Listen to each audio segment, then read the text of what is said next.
त्यानंतर आपण थेट जातोय पुण्यामध्ये। देशभरात गाजत असलेल्या नीट पेपरफुटी प्रकरणामध्ये शिवराज मोटेगावकरला अटक झाल्यानंतर पुण्यातील मोटेगावकर क्लासेस बंद झालेत। डेक्कन परिसरामध्ये आरसीसी क्लासेस चालवले जात होते। पुण्यात या क्लासेसची सुरुवात 3 वर्षांपूर्वीच झालेली, मात्र आता या ठिकाणी विद्यार्थी आणि कुठलाही स्टाफ बघायला मिळत नाहीये। दरम्यान या मोटेगावकर क्लास बाहेरून आढावा घेतला आमचे प्रतिनिधी सागर आव्हाड यांनी। पाहूया।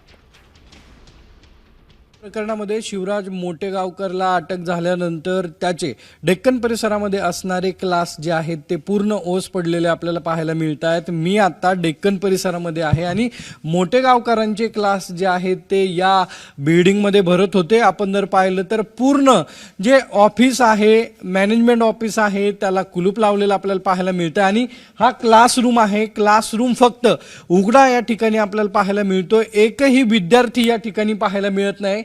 एकंदरीत आपण जर पाहिलं तर या ठिकाणी मॅनेजमेंट म्हणजे 2 मजले जे आहेत, या 2 मजल्यावरती मोटेगावकरांचं हे ऑफिस होतं आणि आता हे ऑफिस जे आहे ते पूर्ण बंद या ठिकाणी असताना आपल्याला पाहायला मिळतंय। त्यामुळं येणाऱ्या विद्यार्थ्यांचं जी फी घेतलेली आहे ती फी परत मोटेगावकर देणार का, असे अनेक प्रश्न जे आहेत ते पालकांसमोर आता उपस्थित होत आहेत।